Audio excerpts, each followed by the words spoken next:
예, 벌써 한 5, 6년 됐을 겁니다. 손정희 회장이 한국에 오면서 그 당시 미래 산업이 뭐가 될 것 같습니까? 이런 질문에 AI 세 번 얘기했다는 거잖아요. 근데 오늘 아침에도 그렇고 제가 자료 주시는 분들 보니까 AI 한 5번 AI 얘기를 하더라고요. 그만큼 AI가 중요한 메가 트렌드가 됐고요. 그 핵심에 또 반도체가 있습니다.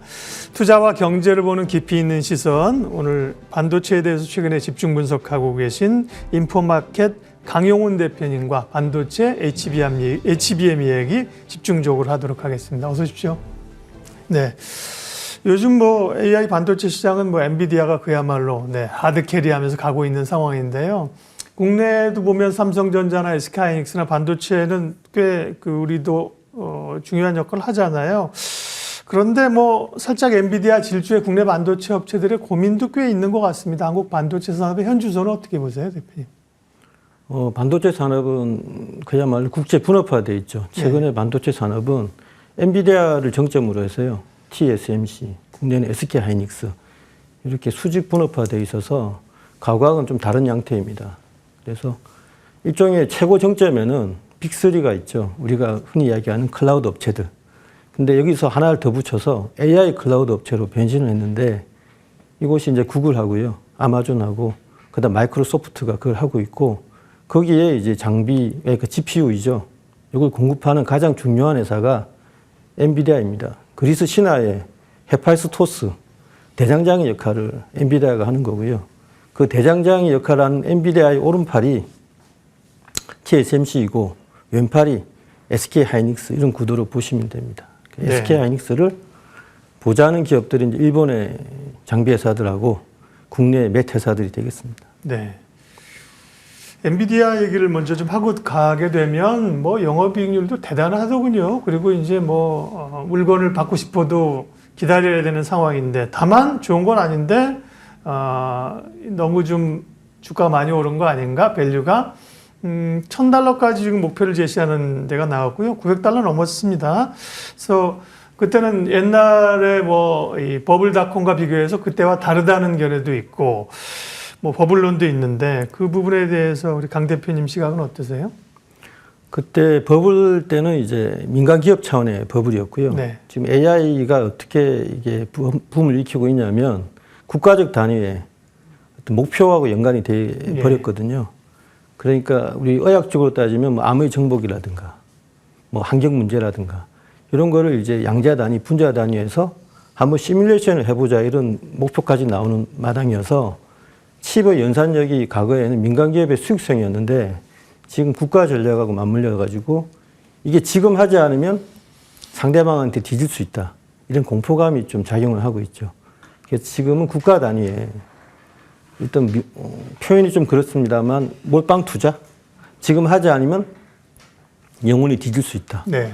그런 공포감이 작용해서 과거하고는 좀 다른 형태의 버블이 아닌가. 지금 버블 초기라고 생각을 하고요.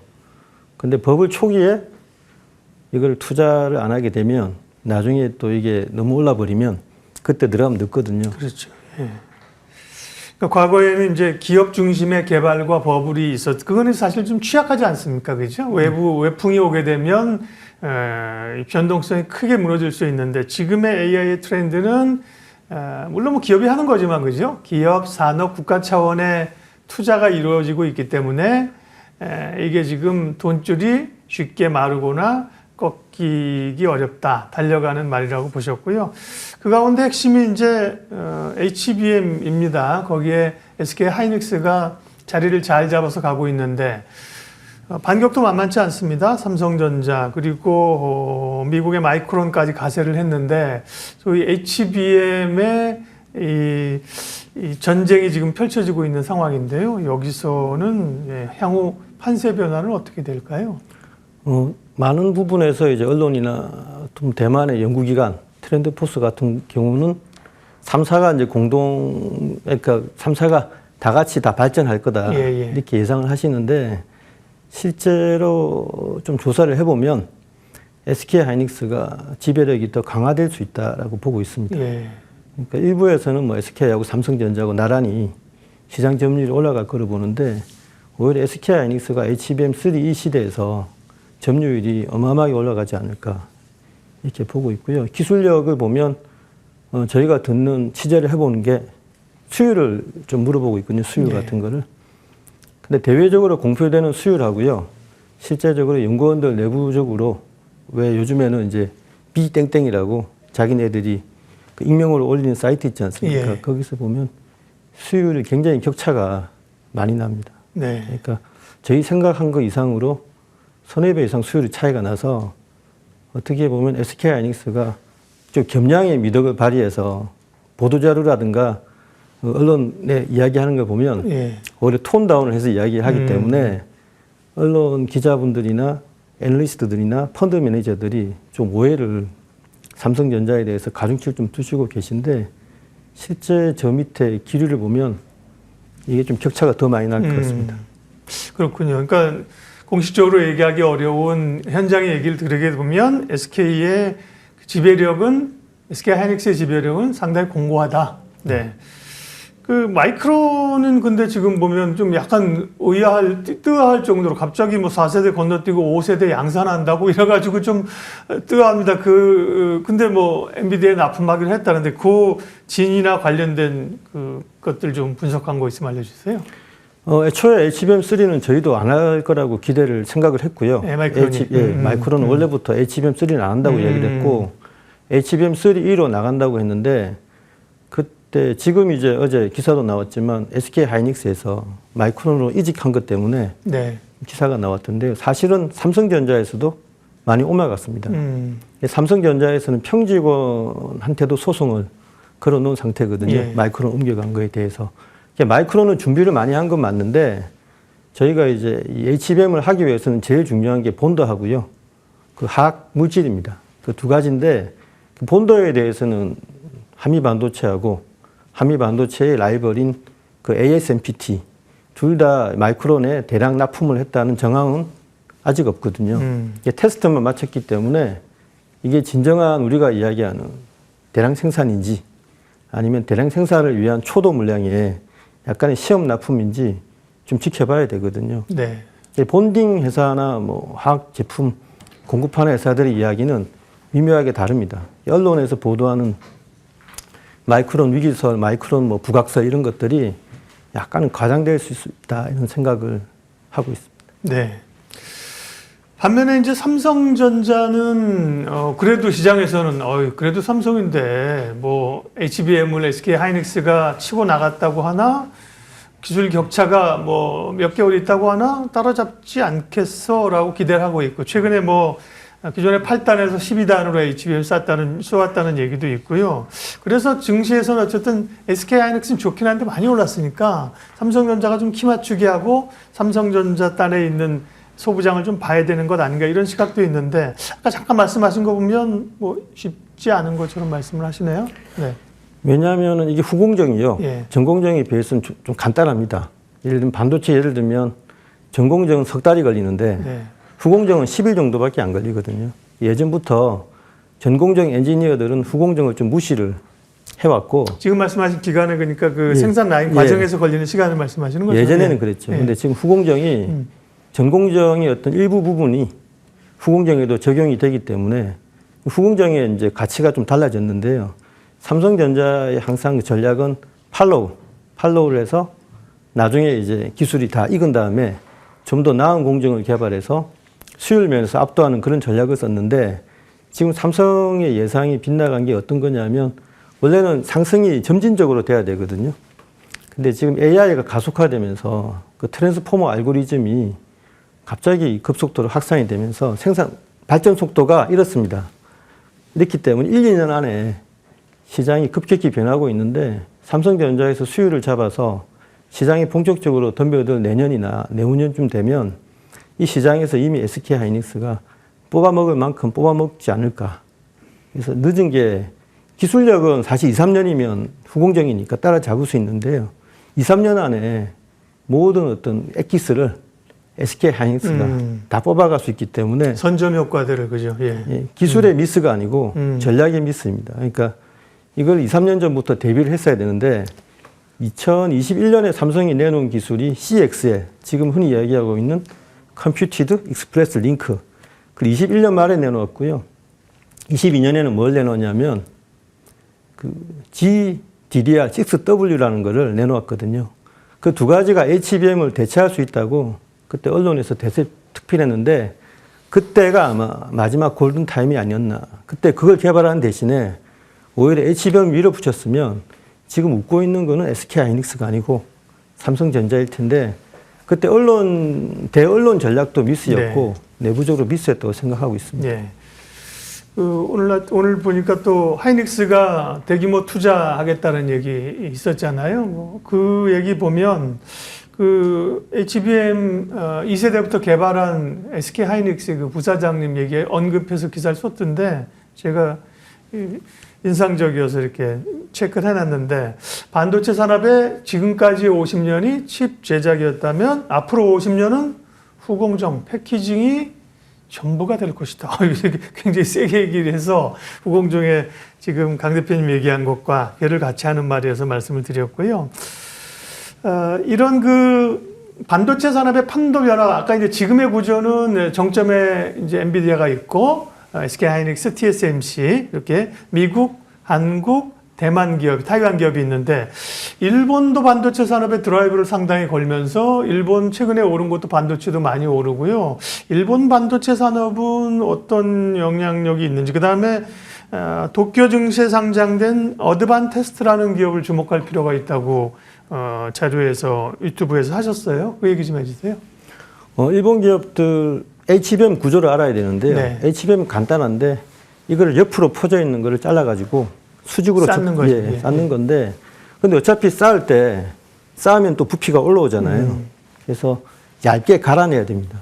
저희가 웨이퍼 한 장 두께가 800 마이크로미터인데 이거를 쌓는 적층의 한 단위를 얼마까지 갈아내느냐 하면요. 30 마이크로미터까지 갈아내거든요. A4지 두꺼운 종이가 한 50 마이크로미터, 60 마이크로미터니까 종이보다 얇아요. 아, 그렇군요. 그렇게 갈아내는데 갈아내는 걸 잘하는 회사가 일본의 디스코 이런 회사가 되고요. 또 갈아낼 때 한 번 갈아내고 한 번 더 갈아냅니다. 미세하게. 그걸 잘하는 회사가 일본의 에바라 또는 미국의 어플라이드 머티리얼즈 이렇게 되고요. 그 다음에 이제 테스트를 해야 되는데 테스트를 잘하는 회사가 어드반테스트고요. 그 다음에 갈아낸 걸 붙이는 회사가 한미반도체거든요. 전 세계 유일하게.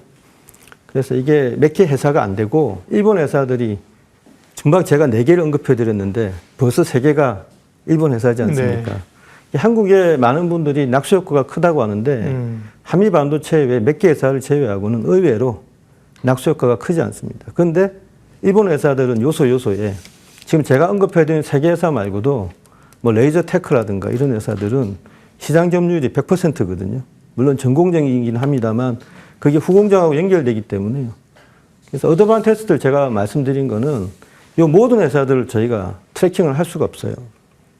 모든 회사들의 실적을 다 보면 좋겠지만 근데 어드반테스트가 이게 제일 중요한 부분이기도 한데 지금 SK 하이닉스에서 아까 뭐 투자를 하신다고 이렇게 했는데 지금 램프업을 할 때 제일 지금 병목 현상이 본도도 본도지만 검사 장비 부분에서 약간 병목이 생기고 있습니다. 어드반테스트가 이야기하는 게 전혀 없이 공격적으로 저기 나오고 있지만 그 밑에 보시면 메모리 테스터 마켓이라고 되어 있는 부분이 그게 HBM입니다. HBM하고 일반 D램인데 그게 이제 23년 해기보다 24년 해기가 최고 50% 가까이 늘어나는 걸로 예상을 해놓았고요. 위에 SOC 테스터 마켓은 저기 비메모리거든요. 저거는 23해기나 24해기나 똑같습니다.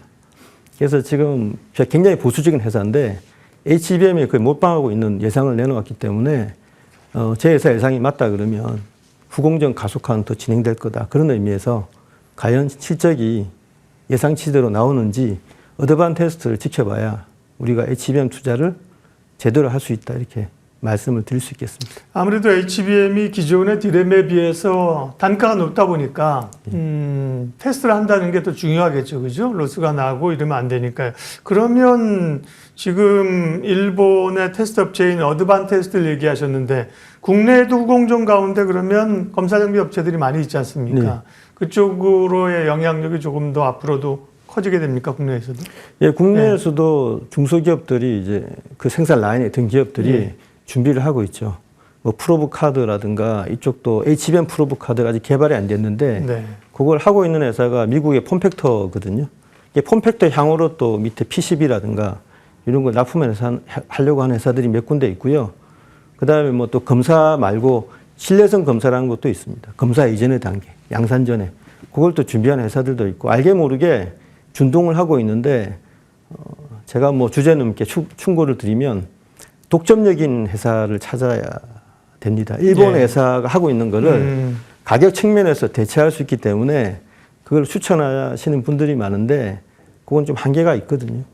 네. 결국은 이게 우리가 뭐 HBM도 그렇고 이제 한국 시장에서 사실은 먹히는 게 아니라 글로벌 시장이잖아요. 글로벌 시장에서 경쟁력과 혜자를 가지고 있느냐를 판단해야 되는 게 중요하다고 말씀하셨고요. 반도체 산업, 너 그 핵심인 HBM 얘기했는데 뭐 관련하거나 혹은 반도체 산업 전반에서 앞으로 좀 주목해야 될 그 공정이나 기술은 뭐가 있을지 뭐 굉장히 사실 디테일하게 들어가면 좀 어렵고 많기도 하겠지만요. 강 대표님 오신다고 우리 담당 PD님이랑 저도 미리 스타디 하면서 아이고 이거 뭐 너무 공부할 게 많다. 최근에 또 뭐 MRF 반도체 그 사이에 그 접합하는 이런 것도 있고요. 좀 주목할 공정이나 기술이 있으면 핵심적인 거 한두 가지만 얘기해 주세요. 일단 뭐 그 HBM이 중요하다고 아까 말씀드린 그 네. 본딩 장비는 이게 칩 투 칩이라고 있는데 칩 투 칩은 작은 거와 작은 걸 쌓는 거거든요. 예. 그걸 생산하는 회사는 전 세계에서 한미 반도체밖에 없거든요. 근데 칩 투 웨이퍼나 웨이퍼 투 웨이퍼를 준비하는 회사는 그 홍콩에 상장되어 있는 ASMPT, 그 네덜란드 증시에 배시가 있는데 이 두 회사는 물론 한국 증시에 상장된 종목은 아닙니다만 한번 눈여겨서 이게 보실 필요가 있고 특히 배시가 네. 굉장히 유명하다 보고요. 그 다음에 아직까지 언급은 안 돼 있는데 CMP라고 있습니다. 케미컬, 미케니컬, 팔리싱인데 이게 전공정에서 한 50차례 정도 사용될 정도로 굉장히 빈번히 사용되는데 이게 지금 후공정에서도 앞으로 굉장히 많이 쓸 것 같거든요. 지금은 TC 본딩인데 향후 이제 하이브리드 본딩으로 가게 되면 네. 이걸 어떻게 매끈하게 사포질 하듯이 매끈하게 이 웨이퍼를 갈아내는가 중요한데 네. 그 CMP가 엊그제 보니까 관련주들이 많이 오르더라고요. 이제 스타트가 아닌가 생각이 되는데 국내에 몇 종목이 있고 일본에 한두 종목이 있습니다. 그런 것도 눈여겨보셔서 파고 드시면 좋은 성과가 나오지 않을까. 예. 그러니까 웨이퍼의 효율을 높이기 위해서 굉장히 이렇게 평탄화하는 그런 공정이더라고요. CMP가. 네.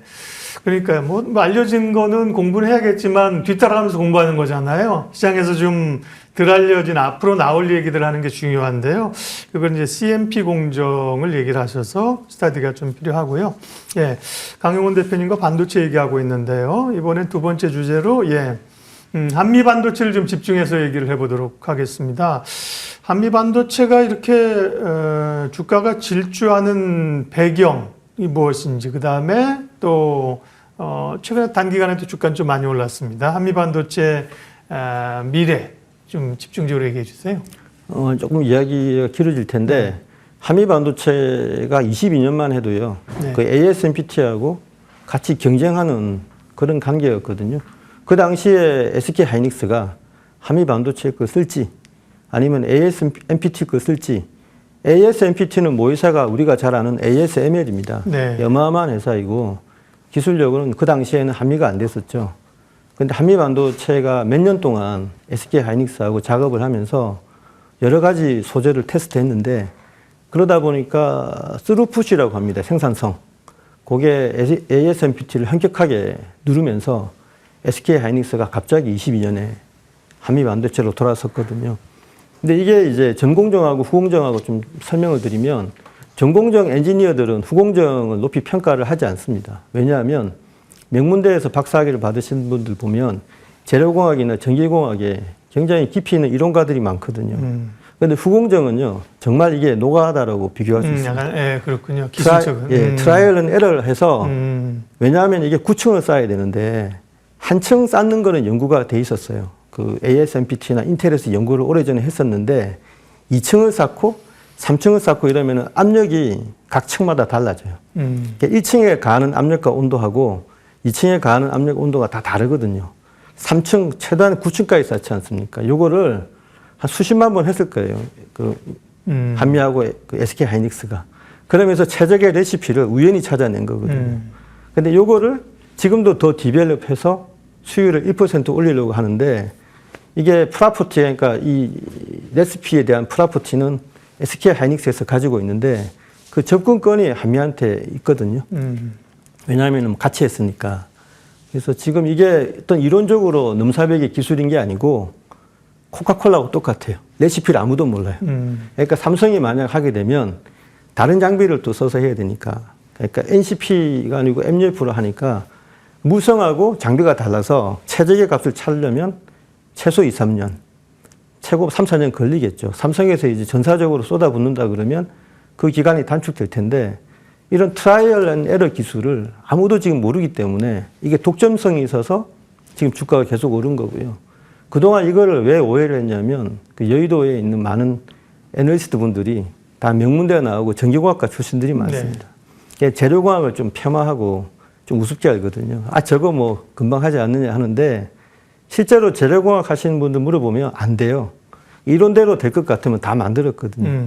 일본은 우리하고 반대입니다. 이 재료공학 쪽이 더 높이 치고 전기공학이나 컴퓨터공학 쪽은 오히려 좀 아래쪽인데 우린 반대로 돼 있어서 많은 애널리스트나 펀드 매니저들이 초창기에 한미를 따라잡지 못한 이유가 저 기술은 금방 카피 가능하다라고 오해를 한 거죠. 근데 실제로 한미 쪽 이야기도 그렇고 SK 하이닉스 그 공정 관계자들 이야기는 쉽지가 않을 텐데라고 이야기를 계속 흘렸거든요. 그걸 믿지 않은 거죠. 그러다가 그 한미 말씀 끌어 죄송한데요. 한미 반도체가 그런 독점적인 기술력을 가지고 있음 뿐만 아니라 그거를 필요로 하는 데가 많을 것이다. 삼성이나 마이크론이나 그럼 한미 반도체 그 장비 우리도 좀 납품해줘. 그러면 한미 반도체는 캐파가 더 커지는 것 아니야. 이런 기대감도 있는데 강 대표님은 오히려 한미 반도체가 삼성에 납품하면 약이 아니라 독이 될 수도 있다 그런 표현도 있던데요. 왜 그랬습니까? 예. 일단 예전에 이제 구원도 있고요. 예. 그럼 여기서 말씀드리면 좀 그런데 예. 일단 물성이 틀립니다. 예. 한미가 하는 건 이제 그리핀이라고 그 SK 하이닉스에 최적화시킨 본더가 있고요. 삼성이 하는 방식, 그러니까 그 NCF라고 하죠. 이 최적화된 본더가 있었는데 삼성 측에서 NCF 방식을 요구를 하지 않고 SK 하이닉스에 공급하는 똑같은 제품을 납품을 해달라고 해서 한미 쪽에서 고민을 좀 했었다고 해요. 그러니까 이거를 납품했을 때 리버스 엔지니어링이라고 하잖아요. 이런 것들이 지금 납품하고 있는 SK 하이닉스에 대해서 결례가 아닌가. 그래서 이 기술이 역으로 삼성에 들어가게 되면 판도가 바뀔 수가 있으니까 그 점을 고민했고 무엇보다도 한미가 기대했던 거는 NCF 방식도 훌륭한 방식이니까 거기에 본드를 맞춰주겠다고 했는데 의견이 맞지 않았고요. 지금은 삼성전자보다 마이크론 테크놀로지가 더, 빨리 공급되지 않을까 그렇게 생각하고 있습니다. 네. 한미 반도체에 대해서는 뭐 그 전에 벌써 얘기하신 게 꽤 오래 전부터 주목하면서 스터디를 하면서 얘기를 하셨고요. 그게 이제 빛을 발하고 있습니다. 지금 말씀하신 것도 뭐 한미 반도체 주가가 얼마까지 갈 것이냐 이렇게 여쭙지 않았지만 우리가 모르는 좀 디테일한 얘기를 많이 해주셔서 도움이 됐고요. 그 밖에 그러면 반도체 섹터 내에서 혹은 HBM 내에서 지금 말씀하시지 않은 좀 기업들 좀 눈여겨볼 거 있으면 마지막으로 몇 개만 좀 언급해 주고 가세요. 일본에 에바라라는 주식이 있는데요. 그 주식이 회사가 참 특이한 게 반도체 주식 중에서 퍼가 제일 낮은 편입니다. 지금 그렇게 올랐는데도 한 18배? 이 정도밖에 안 돼서 좀 저평가되어 있는데 일본 주식을 추천드리긴 그렇고 국내 주식은 저희가 의외로 좀 적긴 한데 한미 반도체가 이렇게 올라와서 추천드리는 건 아니고요. 한번 보유 정도는 앞으로 더 가지 않을까 생각을 하고 있고 HPSP라는 종목이 있습니다. 이거는 HBM하고 직접적으로 관련은 없는데 이 회사가 하는 게 계면의 특성을 개선해서 전자의 이동 속도를 증가시킨다 이렇게 그 회사 사업 설명서에 설명이 되어 있는데 이건 전문가가 아니면 좀 알아듣기 힘든 이야기인데요. 앞으로 하이브리드 본딩이 진행됐을 때 이 HPSP의 기술이 굉장히 앞에 쓰일 수 있는 그런 가능성이 있다고 합니다. 그래서 HPSP를 좀 주목하라고 말씀드리고 싶고요. 국내 몇 회사들이 있는데 뭐 QRT라든가 이런 회사들도 좀 주목해봐야 되지 않나 싶고요. 그다음 TSE의 자회사 중에 타이거 일렉이라는 회사가 있습니다. 그런 회사는 아직까지는 이제 그 많은 분들이 미완의 대기, 아직 이제 스타트하는 회사가 아닌가 정도로 생각하시는데 실제로 그 폼팩터나 테크노 프로브를 좀 공부를 해보시면 수직 체계라고 제가 말씀을 드렸잖아요. 어드밴티스트 바로 밑에 있는 게 폼팩터이고 폼팩터 바로 밑에 있는 회사가 또 TSE하고 그 계열사인 타이거 일렉이거든요. 이런 회사들은 좀 공부를 하셔서 스스로 좀 공부하시면 그래도 없으나마 네. 좋은 종목이 눈에 띄입니다. 결국 이제 옆으로 펼쳐져 있던 걸 쌓으니까 그 쌓는 기술 본딩이 굉장히 중요한 거군요. 앞으로도. 예. 네, 하이브리드 본딩도 얘기하셨는데 시간상 저희 방송이 그렇습니다. 이 정도의 한계를 좀 시간 제약이 있기 때문에 오늘은 좀 욕심내지 않고 여기까지만 듣고 나중에 또 기회가 되면 그런 기술 변화에 대해서 좀 얘기를 하도록 하겠습니다. 저희 오늘 내용은 저희 머니투데이 방송 딥사이트 유튜브를 통해서 보실 수 있고요. 또 강용훈 대표님의 얘기들은 인포마켓 유튜브를 통해서 관련된 내용 참고하실 수 있으니까 참고하십시오. 예, 오늘 딥사이트 깊은 반도체 이야기했습니다. 인포마켓 강용훈 대표님 함께해 주셨습니다. 고맙습니다.